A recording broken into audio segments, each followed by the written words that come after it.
Дорнод их сургуулийн багш оюутнууд өнгөрөгч амралтын өдрүүдэд гар бөмбөг, сагсан бөмбөг, ширээний теннис, шатар гэсэн дөрвөн төрлөөр өрсөлдөж ялагчдаа тодруулсан байна. Энэ үеэр Дорнод их сургуулийн захирал Ундрмаа жил бүр уламжлалт болгон зохион байгуулагддаг уг тэмцээнд Дорнод их сургуулийн 160 гаруй багш оюутнууд хурд хүч авахаалдсан байгаа сорин өрсөлдлөө манай сургуулийн баг тамирчид сүүлийн үед ямар ч тэмцээн уралдаанд бүхэл төрлөөр дээгүр өрсөлдөг болсон. Үүний нэг жишээ бол 9-р сард Увс аймагт зохион байгуулагдсан Юнирсад 2018 оюутны их наадамд Дорнод их сургуулийн 26 оюутан 5 багшийн хамт амжилттай оролцоод ирсэн. Оюутны их наадамд хэсэг хугацаанд оролцолгүй завсарлаад байсан бол энэ жилээс эхлэн цаашид оюутнуудаа урлаг спортын тэмцээн уралдаанд оролцоход нь дэмжин ажиллах болно гэдгээ илэрхийлсэн юм а.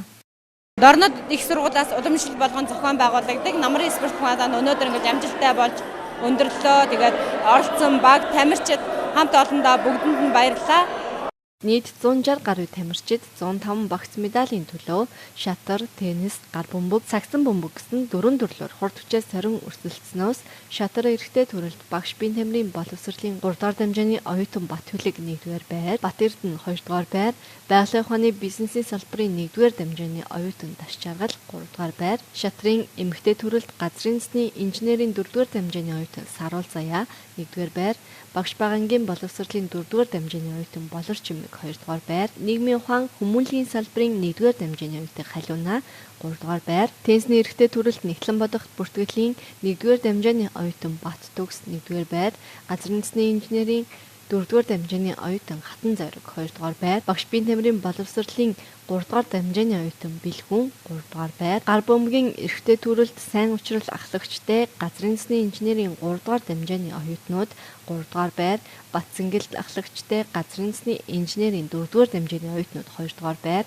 Төвшинбаяр ахлагчтай багш биеийн тамирын боловсролын 4-р дамжааны оюутнууд 1-р байр, гар бөмбөгийн эмэгтэй төрөлд Таш Пагам ахлагчтай багш багангийн боловсролын 3-р дамжааны оюутнууд 1-р байр, Анх цэгцэг ахлагчтай орчуулга хятад хэл аялал жуулчлалын 2-р дамжааны оюутнууд 2-р байр, Хүрэл Чимэг ахлагчтай багш нарын баг 3-р байр, Сагсан бөмбөгийн эрэгтэй төрөлд Батцэнгэл ахлагчтай газрын засны инженерийн 4-р дамжааны баг 1-р байр, Төвшинбаяр ахлагчтай багш биеийн тамирын боловсролын 4-р дамжааны баг 2-р байр, Одооёр ахлагчтай Дорнод их сургуулийн ахлах сургуулийн баг 3-р байр, Сагсан бөмбөгийн эмэгтэй төрөлд Баяр Чимэг ахлагчтай газрын засны инженерийн 4-р дамжааны баг 1-р байр, Хүрэл Чимэг ахлагчтай багш нарын баг 2-р байр, Отгонжил ахлагчтай орчуулга хятад хэл аялал жуулчлалын баг 3-р байрны тус шалгарсан бол багийн дүнгээрээ газрын засны инженерийн 4-р дамжааны баг 1-р байр, орчуулга хятад хэлний 2-р дамжааны баг 2-р байр, Монгол хэл уран зохиолын 2-р дамжааны баг 3-р байр эзэллээ. Тэмцээний үеэр бооцоод 3 зайны шийдэлтийн тэмцээн зохион байгуулж багш биеийн тамирын боловсролын 4-р дамжааны оюутан